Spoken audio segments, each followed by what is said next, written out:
صل على سيدنا ومولانا محمد صاحب التاج والمعراج والبراق والعلم دافع البلاء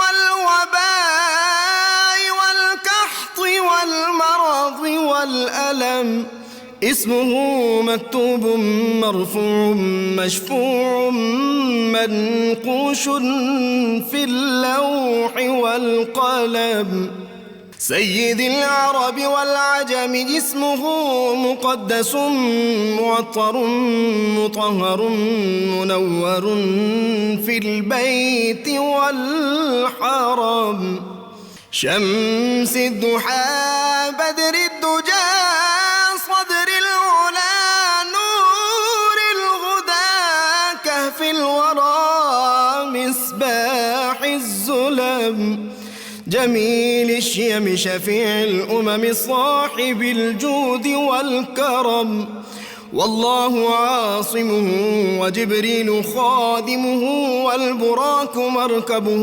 والمعراج سفره وفوق سدرة المنتهى مقامه وقاب قوسين مطلوبه والمطلوب مقصوده والمقصود موجود سيد المرسلين خاتم النبيين شفيع المذنبين أنيس الغريبين رحمة للعالمين راحة العاشقين مراد المشتاقين شمس العارفين سراج السالخين مصباح المقربين محب الفكراء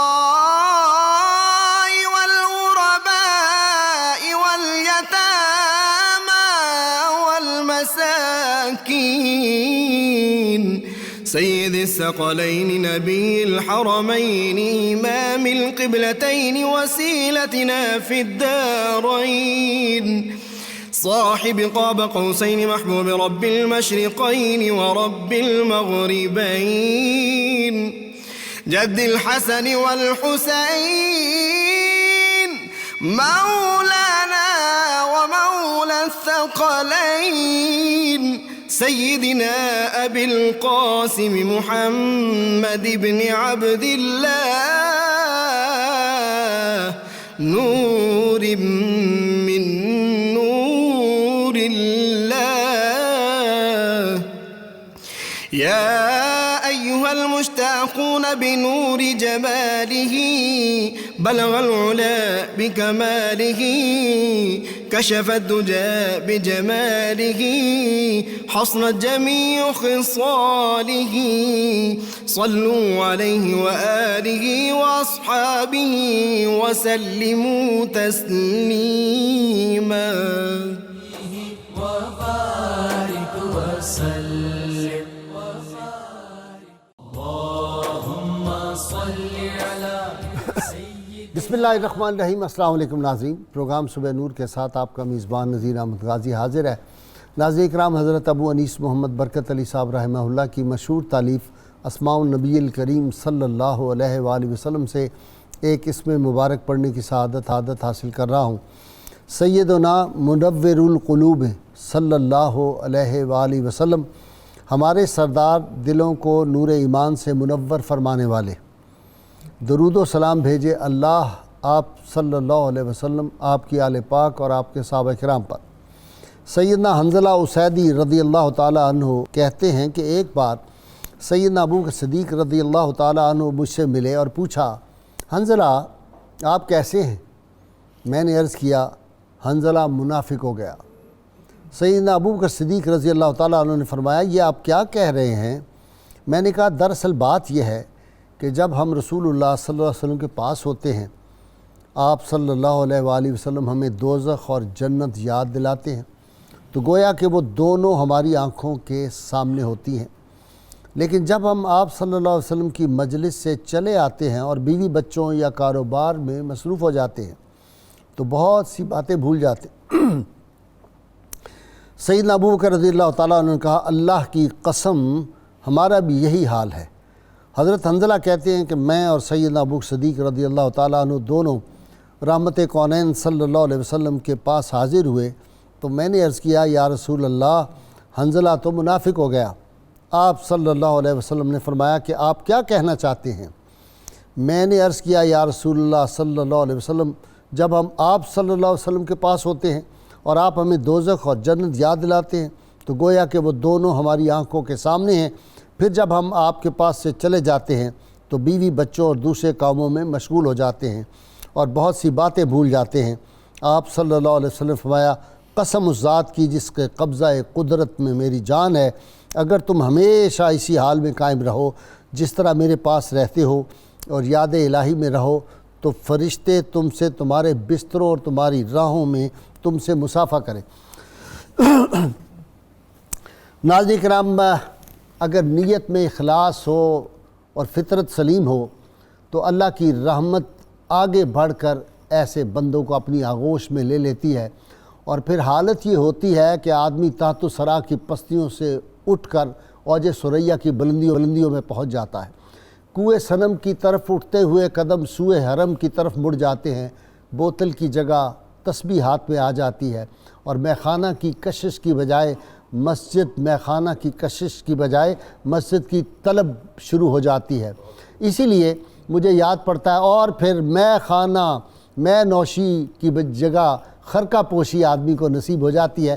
اسی لیے غلام بھیک نیرنگ نے ایک بڑا خوبصورت شعر کہا تھا، پہلے علامہ اقبال کو اور لکھا علامہ کو، مجھے بہت پسند ہے۔ انہوں نے کہا حرم کو جانا جناب زاہد یہ ساری ظاہر پرستیاں ہیں، میں اس کی رندی کو مانتا ہوں جو دیر سے کام لے حرم کا۔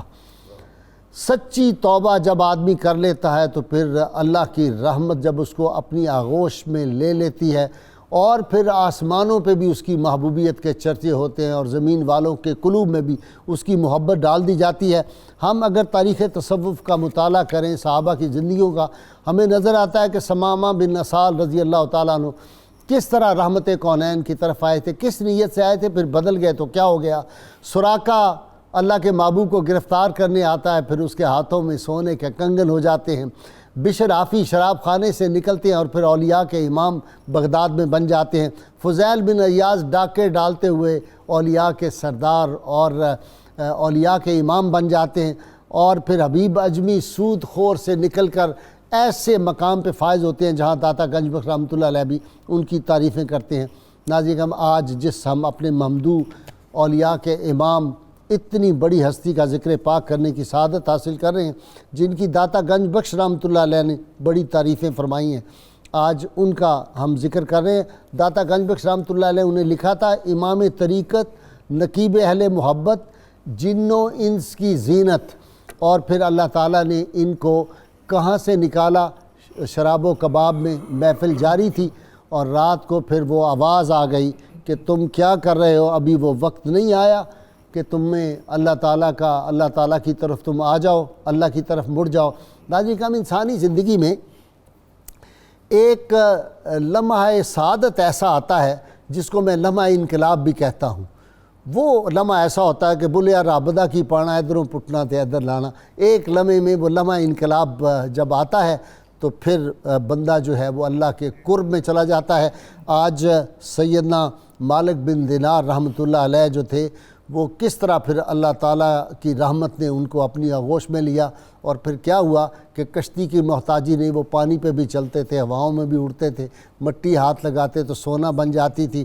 پھر کس طرح انقلاب جو لوگ ان کی محفل میں آتے تھے وہ کس طرح انقلاب بپا ہو جاتا تھا، پھر کس طرح طیور و حیور ان کی بات کو کس طرح مانتے تھے، کس طرح جنگل کے درندے اور پرندے ان کو پہچانتے تھے، کس طرح سمندر کی مچھلیاں ان کو پہچانتی تھی۔ یہ سارے واقعات آج میرے جو اسکالر حضرات ہیں وہ بیان کریں گے۔ ابتدا کر رہا ہوں جناب ڈاکٹر معین نظامی صاحب۔ جی ڈاکٹر صاحب، کیسی عجیب شخصیت تھی، کیسا انقلاب آیا؟ بہت غیر معمولی شخصیت ہیں، تابعین کے طبقے میں بہت اہم نام ہے حضرت مالک بن دینار. آپ کی کنیت ہے ابو یحییٰ اور آپ کے والد ماجد کا لقب ہے دینار.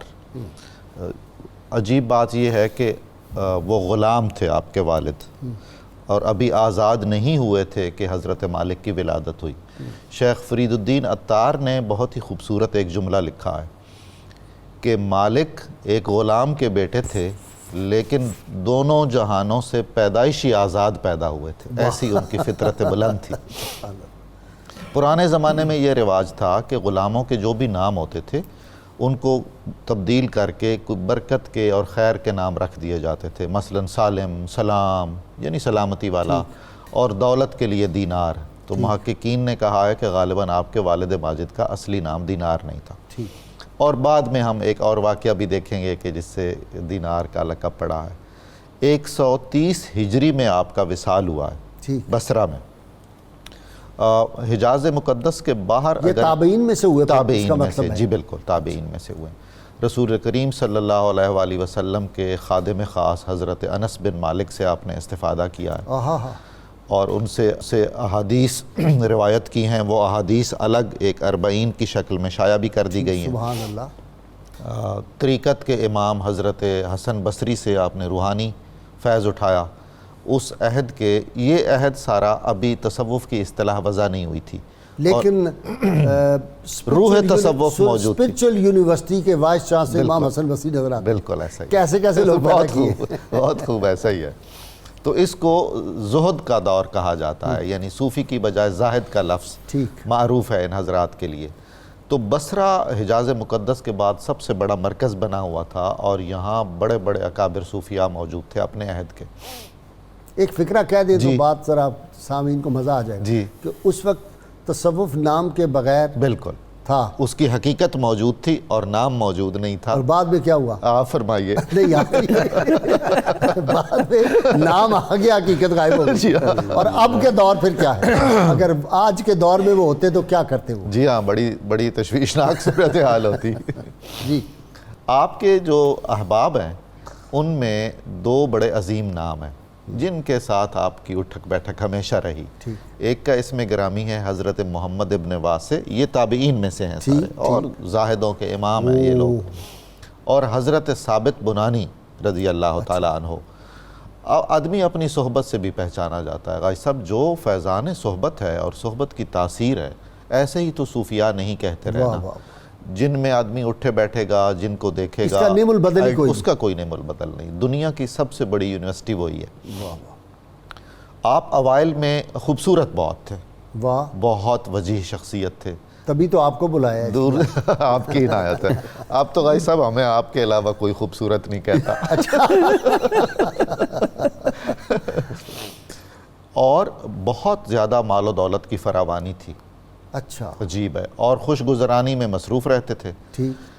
88 ہجری کے آس پاس ولید بن عبد الملک نے دمشق میں عظیم الشان مسجد بنوائی جو اموی مسجد کے نام سے مشہور و معروف ہے. جب وہ بنی تو اس کے ساتھ بہت سارے اوقاف اس کے ساتھ لگائے گئے. تو ان کے دل میں خواہش پیدا ہوئی، خالصتاً دنیاوی خواہش، کہ یہ اتنا بڑا منصب ہے، یہ اگر مجھے مل جائے نا تو میری تحاک بیٹھ جائے گی. کیا ایڈمنسٹریٹر بن جاؤں، متولی بن جاؤں. بالکل متولی بن جاؤں.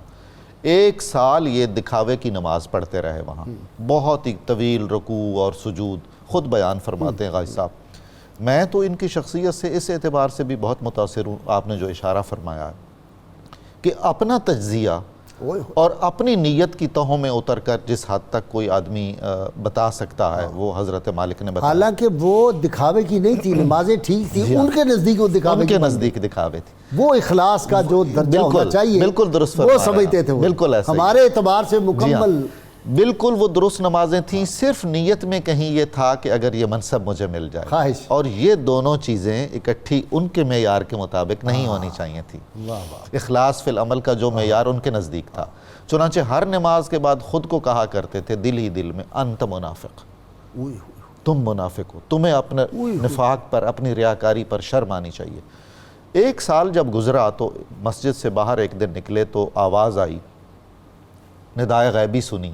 قسمت والی بات ہے حضور، وہ جو آپ فرما رحمت الہی آغوش میں لیتی ہے، وہ بہانے تلاش کر رہی ہوتی. آواز آئی کہ مالک اب تم توبہ کر لو. اب وہ جو دل میں احساس تھا کہ میں ایک دنیاوی خواہش کے لیے یہ سارا کچھ کر رہا ہوں، تو آپ تائب ہو گئے اور پھر واپس مسجد میں تشریف لے گئے۔ ایک رات فرماتے ہیں کہ خالصتاً خدا کے لیے بغیر کسی دنیاوی طلب میں نے عبادت کی، سارا شہر امڑا ہوا تھا مسجد میں کہ مالک کو متولی بنایا جائے مسجد کا اور اس وقت میں نے کہا کہ اب وہ مالک نہیں ہے، اب اس کی وہ خواہش نہیں ہے، اب کون سا متولی، کون سی مسجد، اب تو میں یہاں جھاڑو دوں گا اور یہاں صفیں درست کروں گا اور خالصتاً وہی اسی کیفیت میں رہوں گا۔ جی ڈاکٹر صاحب، جاوی صاحب، انقلاب۔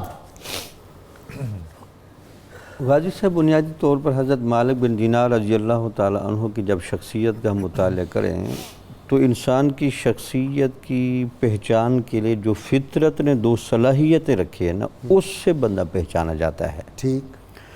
الست بربکم قالوا بلا کا وعدہ دیتے ہوئے کچھ ارواح کے ساتھ اللہ تعالیٰ نے عشق و محبت وافر طور پر لگا دیا۔ سبحان اللہ۔ ویسے قالوا بلا تو سب نے کہا تھا، سب نے کہا، میں اور آپ بھی وہاں تھے، سب تھے، ہم بھی وہاں موجود تھے۔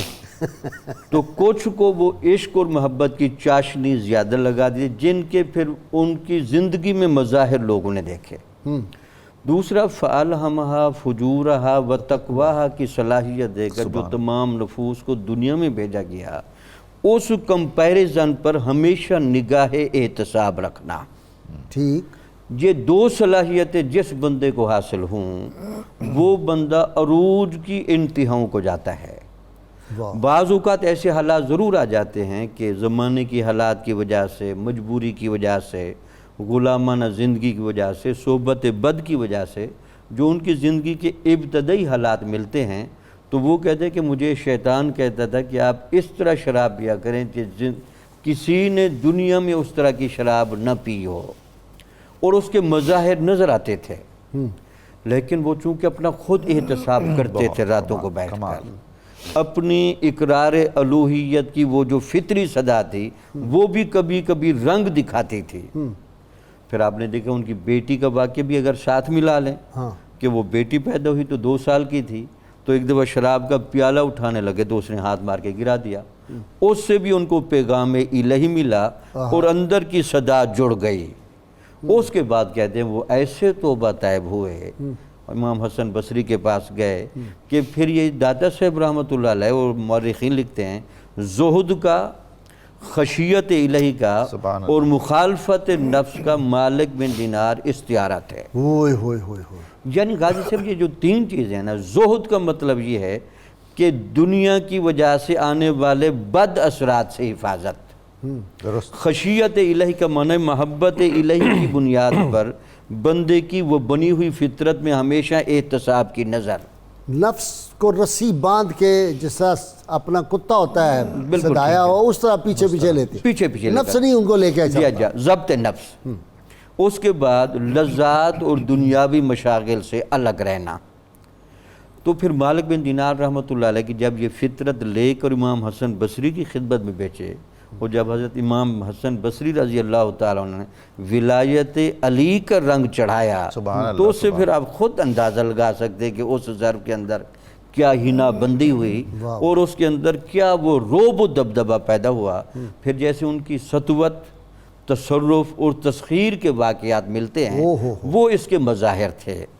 داتا صاحب رحمۃ اللہ علیہ لکھا کہ آپ ایک دفعہ کشتی میں سوار ہوئے، چونکہ اجنبی تھے اور غیور بڑے تھے، تو کشتی میں ذرا سب سے الگ ہو کے بیٹھے تھے، تو کسی کا موتی گر گیا تو سب نے کہا یہ جو بندہ الگ ہو کر بیٹھے اسی نے چرایا ہوگا، تو آپ نے صرف آسمان کی طرف اللہ تعالیٰ کے لیے ایک محبوبانہ نگاہ کی، تمام مچھلیاں موتی منہ میں لے کر سامنے آ گئیں، ایک موتی جو اس کا تھا وہ اٹھا کر آپ نے اس کو دیا، اس کے بعد کشتی سے اتر کر آپ ساحل سمندر پر چل کر نیچے اتر گئے، پیدل پانی کے اوپر بھی ایسے چلے جیسے خشکی ہے۔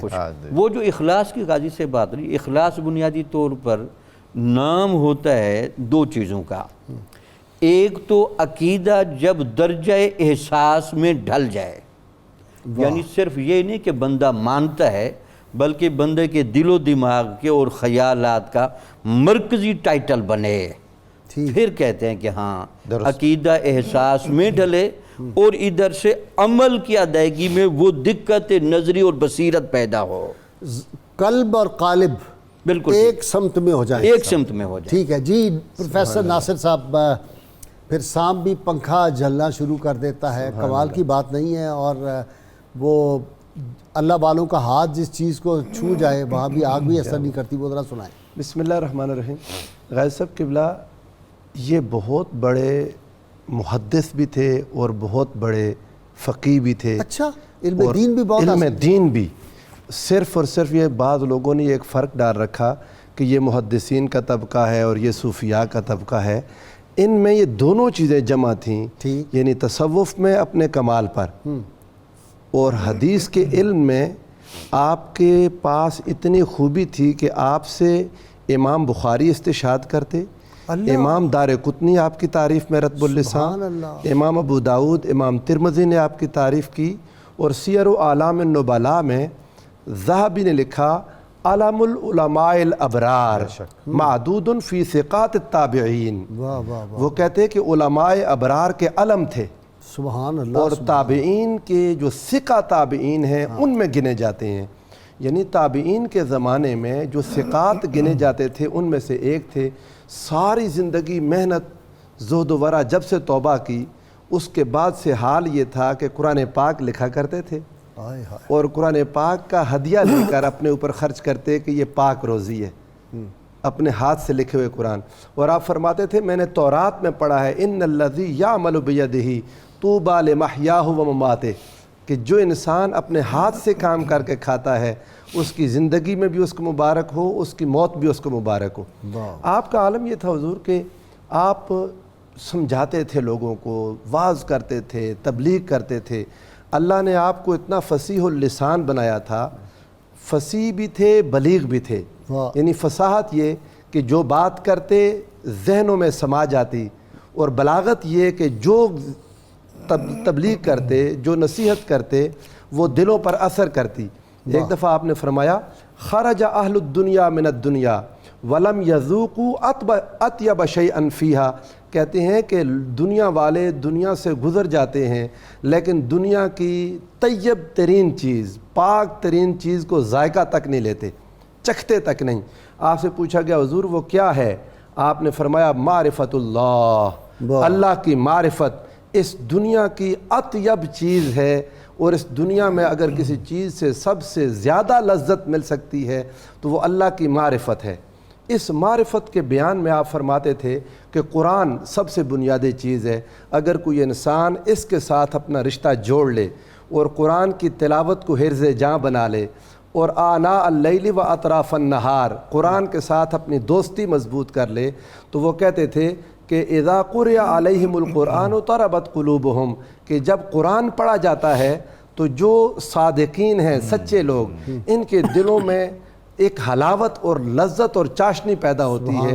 اور آپ کا یہ فرمان تھا ہمیشہ، آپ کہا کرتے تھے یا حملۃ القرآن، اے قرآن کے پڑھنے والوں ذرا غور کرو، ماذا زرع القرآن فی قلوبکم، قرآن تمہارے دلوں میں بوتا کیا ہے، قرآن تمہارے دلوں میں کیا کھیتی باڑی کرتا ہے کہ جب قرآن کی تلاوت ہوتی ہے تو پھر وہ جو عرش معلیٰ، جو اللہ نے عرش کے اوپر سے کلام کیا، اس کے انوار دلوں میں آتے ہیں۔ کہتے تھے اے قرآن پڑھنے والوں اپنے دلوں پر غور کیا کرو کہ قرآن تمہارے دلوں میں اللہ کے کون کون سے انوار، اللہ کی کون کون سی تجلیات اور اللہ کی کون کون سی برکات ہیں جو تمہارے دلوں میں پیدا کرتے ہیں۔ یہ قرآن نے سیدنا فاروق اعظم کو فتح کیا، قرآن نے فضائل بن عیاض کو فتح کیا، اور کتنے بڑے بڑے۔ اچھا ڈاکٹر صاحب، آپ نے حضرت محمد واسع رحمۃ اللہ جو ان کے ہم اثر تھے ان کا ذکر کیا تابعین میں سے، تو وہ کہتے ہیں کہ ایک بزرگ نے خواب دیکھا کہ مالک بن دینار اور محمد واسع دونوں جنت میں داخل ہونے لگے، تو حکم ہوا کہ نہیں پہلے دینار جائے گا، محمد واسع بعد۔ تو انہوں نے کہا کہ میں نے پوچھا کہ یہ کیوں ہوا، دونوں ہی بڑے بزرگ ہیں، تو آتے غیبی سے آواز آئی کہ یہ مالک بن دینار صرف ہم پہ توکل اور تقیہ کرتا تھا، اور محمد واسع جو ہے یہ کوشش اپنی محنت کو بھی بیچ میں عمل دخل سمجھتا تھا، اور توکل اس کا بھی تھا، لیکن درجہ دوسرے کا کیا توکل۔ جی ہاں، بلکہ یہ کہ مالک بن دینار نے زندگی بھر ایک وقت میں اپنا ایک ہی لباس رکھا، بس۔ جی ہاں، اور محمد بن واسع نے 2 رکھے ہیں، اچھا تو اس لیے درجہ مالک بن دینار کا زیادہ ہے۔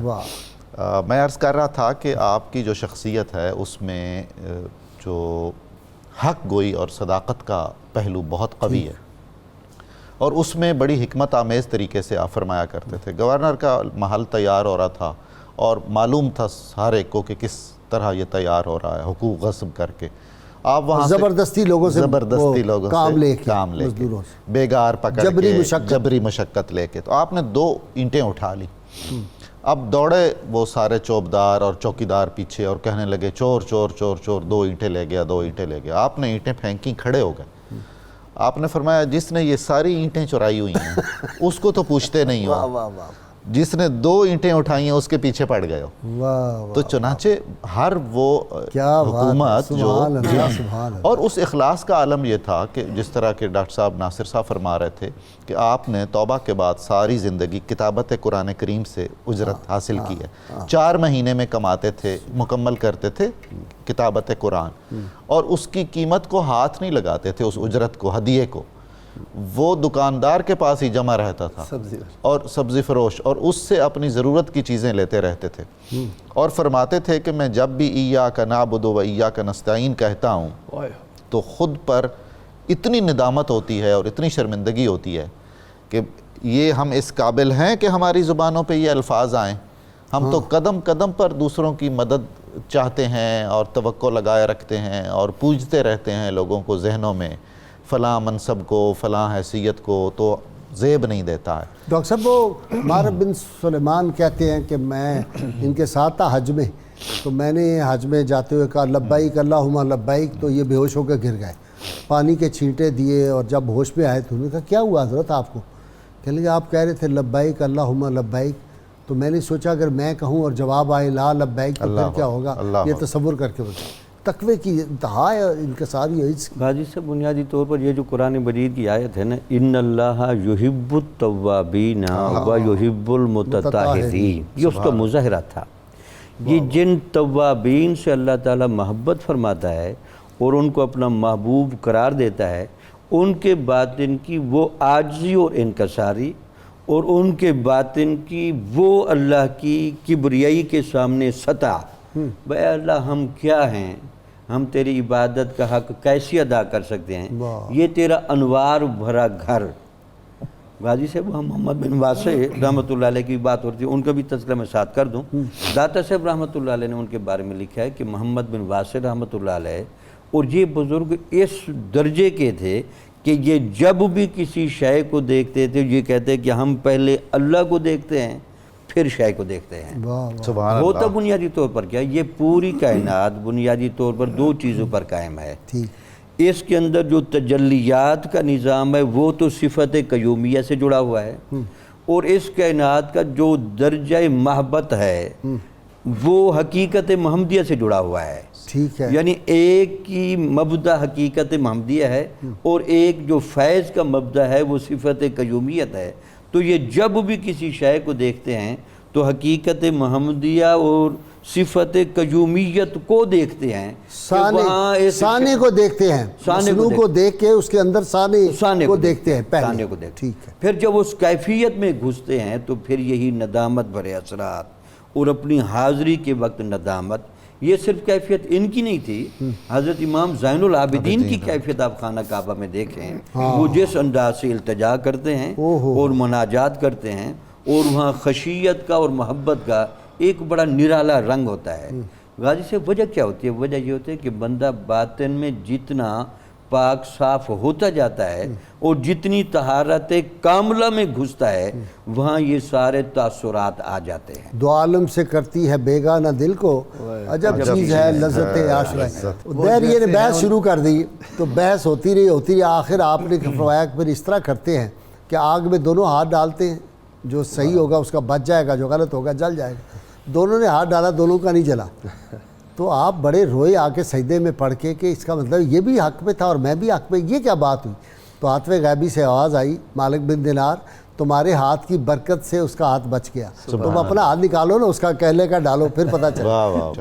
اصل میں مالک بن دینار ہی فرمایا کرتے تھے انسانوں کا بھی قصور نہیں ہے، آپ فرماتے تھے ان الکلب اذا طرح الیہ الذهب والفضۃ لم یعرفا، کتے کے سامنے اگر آپ سونا چاندی رکھ دیں تو وہ پرواہ نہیں کرے گا، پہچانے گا ہی نہیں، اسے کیا پتہ چلنا. کہتے وَإِذَا طُرِحَ إِلَيْهِ الْعَظْمُ أَكَّبَ عَلَيْهِ، اور جب ہڈی پھینکے دوڑ کے پکڑے گا اسے. حالانکہ ہڈی قیمتی نہیں ہے، وہ سونا اور چاندی قیمتی ہے. فرماتے تھے كَذَلِكَ صُفَحَاؤُكُمْ لَا يَعْرِفُونَ الْحَقَّ، ایسے ہی تمہارے بے وقوف ہیں، حق پہچانتے ہی نہیں. واہ واہ واہ واہ، انہیں نہیں پتہ ہوتا یہ کیا کہہ رہے ہیں. ایک بار ایک چور آپ کے گھر میں آ گیا، اس نے بہت ڈھونڈا، آپ کے گھر میں ہوتا ہی کچھ نہیں تھا، سارا گھر ڈھونڈا. آپ رات کی عبادت میں مگن رہے. جب جانے لگا تو اسے آواز دی لم تجدہ شیئا من الدنیا افترغب فی شیئا من الآخرہ، دنیا کا تو کچھ تمہیں میرے گھر میں نہیں ملا، آخرت کا بہت کچھ ہے، کیا تمہیں کچھ چاہیے؟ ایسی آواز تھی درد بھری، وہی لمحہ انقلاب، ہوئے ہوئے تیری لمحہ آواز سعادت، امرت جیسی کانوں میں رس گھولے. اس کا دل بدل گیا. اس نے کہا حضور میں دنیا کی کوئی چیز نہیں ملی، آخرت دینی ہے تو دے دیں. فرمایا وضو کرو، 2 رکعتیں میرے گھر پڑھ کے چلے جاؤ. اس نے وضو کیا، 2 رکعتیں پڑھیں، چوری کی نیت سے آنے والا مسجد چلا گیا اور اللہ سے توبہ تائب ہونے لگا. اور اتنا رو رہا تھا، جب آپ صبح کی نماز میں پہنچے تو لوگوں نے پوچھا، وہ لوگوں کو خود واقعات سنا رہا تھا. آپ نے فرمایا چوری کرنے آیا تھا، ہم نے اسے چوری کر لیا. یہ ہم سے چوری. وہ شخص جو ایک شخص کا مکان بن رہا تھا، نوجوان عبادت گزار تھا اور مکان پر خرچ کر رہا تھا. آپ نماز پڑھ کے نکلے تو آپ کا دل چاہا کہ یہ دنیا کے مکان پر اتنا خرچ کر رہا ہے، اس کو جا کے کچھ نصیحت کروں. اسے ملے تو کہنے لگے بیٹا اگر آپ چاہو تو اس سے زیادہ پیارا گھر جنت میں تم سے وعدہ کرتا ہوں. واہ واہ. اس نے کہا حضور میں چاہتا ہوں، کیا ہوگا، کرنا کیا ہوگا؟ آپ نے فرمایا اگر چاہتے ہو تو کہ جتنا اس مکان پر تم نے خرچ کرنا ہے وہ مجھے دے دو، میں اسے تمہاری طرف سے اللہ کی راہ میں خرچ کروں گا محل، اور تمہیں جنت کا ایسا محل دوں گا کہ جس پر کبھی زوال نہیں ہے، اس میں خدام ہیں. پھر جو جنت کی خوبیاں اللہ نے قرآن میں، رسول اللہ نے حدیث میں بیان فرمائیں، وہ اس کے سامنے بیان فرمائیں اور فرمایا یہ تمہیں لازم ملے گا اور اللہ نے چاہا تو اس سے بڑھ کر بھی تمہیں ملے گا. سبحان اس نوجوان نے کہا آپ مجھے 1 رات سوچنے کو دے دیں، کل میں آپ سے بات کروں گا. پوری رات عبادت میں اس کے لیے دعا کرتے رہے. صبح جب اس کے پاس گئے تو وہ آپ کا انتظار کر رہا تھا، کاغذ اور قلم ہاتھ میں تھا.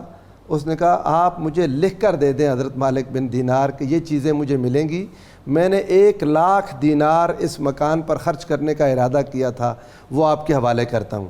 آپ نے اسے لکھ کے دیا جنت کا محل جو ایسی ایسی خوبیوں والا، پھر اس کے اندر خادم، پھر اس کے اندر حوریں، یہ سب، اور اللہ اپنے فضل سے چاہے تو زیادہ بھی. وہ اس کو لکھ کے دے دیا. اس کا مال لے کے صبح سے شام تک کھڑے تقسیم کرتے رہے لوگوں میں، فقراء مساکین میں تقسیم کر دیا. اور اللہ کے حضور سجدے میں گر کے مولا میں نے تیری طرف سے سودا کر دیا اس نوجوان کے ساتھ. 40 دن بعد وہ نوجوان فوت ہو گیا. جو کاغذ آپ نے لکھ کے دیا تھا وہ مسجد کے محراب سے آپ کو ملا کہ مالک بن دینار اللہ نے تمہارا کیا ہوا وعدہ 70 گنا زیادہ کر کے اسے عطا کر دیا. واہ واہ واہ واہ واہ، سبحان اللہ. اور وہ کاغذ اٹھا کے اس کے گھر چلے گئے. آپ نے ڈاکٹر صاحب دیکھیں اللہ تعالیٰ کیسا اہتمام، ان کی سب چیزیں غلام ہوتی. ایک دن شدید گرمی تھی، ایک دیوار کے سائے میں جا کے آپ بیٹھ گئے اور وہاں نیند آ گئی. تو جب آنکھ کھلی تو بڑا سانپ ایک تھا، اس نے اپنے منہ میں پکڑا ہوا ایک درخت کی ٹہنی اور وہ اس کو پنکھے کے طور پہ آپ کو وہ جلا رہا ہے. بلکہ حضرت فرید الدین عطار نے تو لکھا ہے کہ وہ نرگس کے پھولوں کی ٹہنی تھی. ہاں نرگس کے پھولوں. ہاں جی، کیسا عجیب امیج بنتا ہے اور بہت خوبصورت. ظاہر ہے غازی صاحب جو اللہ کے ہو جاتے ہیں ساری کائنات اس کی ہو جاتی ہے، ان کی ہو جاتی ہے، اس میں کیا شک اور شبہ ہے. ایک حدیث پاک ہے، اللہ مجھے معاف کرے، ذہن میں آ رہا ہے کہ غالباً کہ اللہ تعالیٰ اس انتظار میں ہوتے ہیں اپنی شان کے مطابق کہ بندے نے جو دن کو گناہ کیے یہ شام کو معاف میں اس کے کر دوں. یہ صحیح حدیث ہے، صحیح حدیث ہے. اور رات ساری انتظار میں ہوتا ہوں کہ رات کے گناہ صبح. اس میں الفاظ ہے ان اللہ یبسط یدہ باللیل لیتوب مسیء النہار. اچھا، ان اللہ یبسط یدہ بالنہار لیتوب مسیء اللیل. امام مسلم نے اس کو روایت کیا کہ اللہ اپنے رحمت کے ہاتھ دن میں پھیلاتا ہے کہ رات کے گناہگار آ کے معافی مانگ لیں، اور پھر رات میں اپنے رحمت کے ہاتھ اپنی شان کے مطابق پھیلاتا ہے کہ دن کے گناہگار رات میں آ کر معافی مانگیں. حضور میں تو نا اس دور کے یہ زاہد اور صوفی بعض باتیں بڑی عجیب لگتی ہیں. بصرے کی ایک امیر زادی نے جو اپنے مرحوم والد کی عظیم الشان جائیداد کی اکلوتی وارث تھی، اس نے حضرت ثابت بنانی سے کہا کہ مجھے نکاح کرنا ہے اور میں چاہتی ہوں کہ مالک بن دینار مجھ سے نکاح کریں۔ اللہ! تو حضرت ثابت بنانی گئے حضرت مالک کے پاس، آپ نے فرمایا میں معذرت چاہتا ہوں، میں تو دنیا کو چھوڑ چکا ہوں اور یہ بھی چھوڑی ہوئی چیزوں میں سے ہے۔ کتاب الشفاء سے جی لڑائی جھگڑوں سے بچنے کے لیے نسخہ ہے۔ روزانہ نماز فجر و عشاء کے بعد ایک ایک تسبیح کلمہ طیبہ بما درود شریف پڑھنے سے انسان گھریلو لڑائی جھگڑوں سے محفوظ رہتا ہے۔ حضرت مالک بن دینار رحمہ اللہ فرماتے ہیں جس شخص کی ہم نشینی تمہیں دینی فائدہ نہ پہنچائے اس سے دور ہی رہو، اسی میں تمہارے دین اور ایمان کی سلامتی ہے۔ جی پروفیسر صاحب۔ مالک بن دینار کا رتبہ عالی ہے،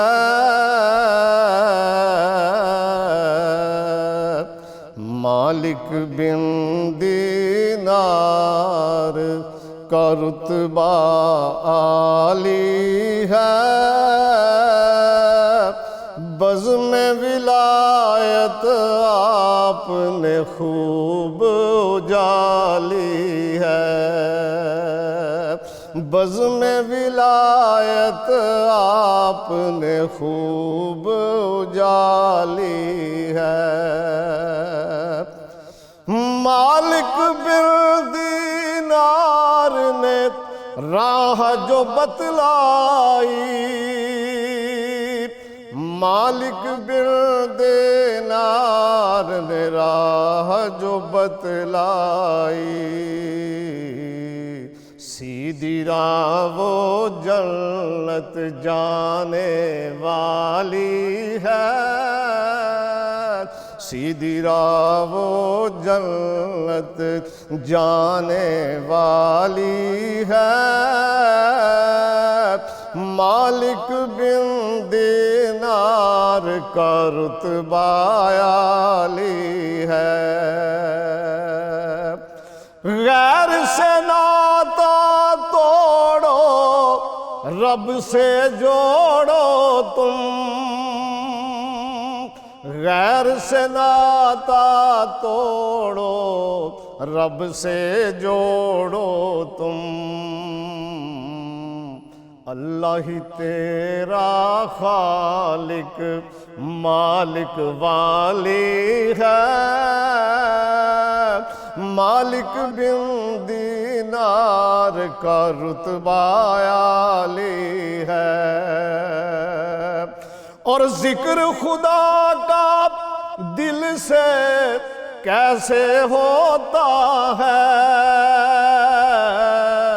ذکر خدا کا دل سے کیسے ہوتا ہے، قرب کی راہ یہ آپ نے خوب نکالی ہے،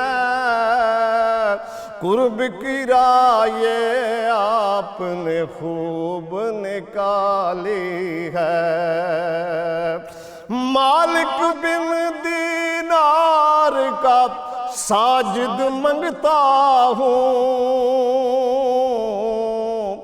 مالک بن دینار کا ساجد منگتا ہوں، ان کے در سے لوٹا کب کوئی خالی ہے، ان کے در سے لوٹا کب کوئی خالی ہے،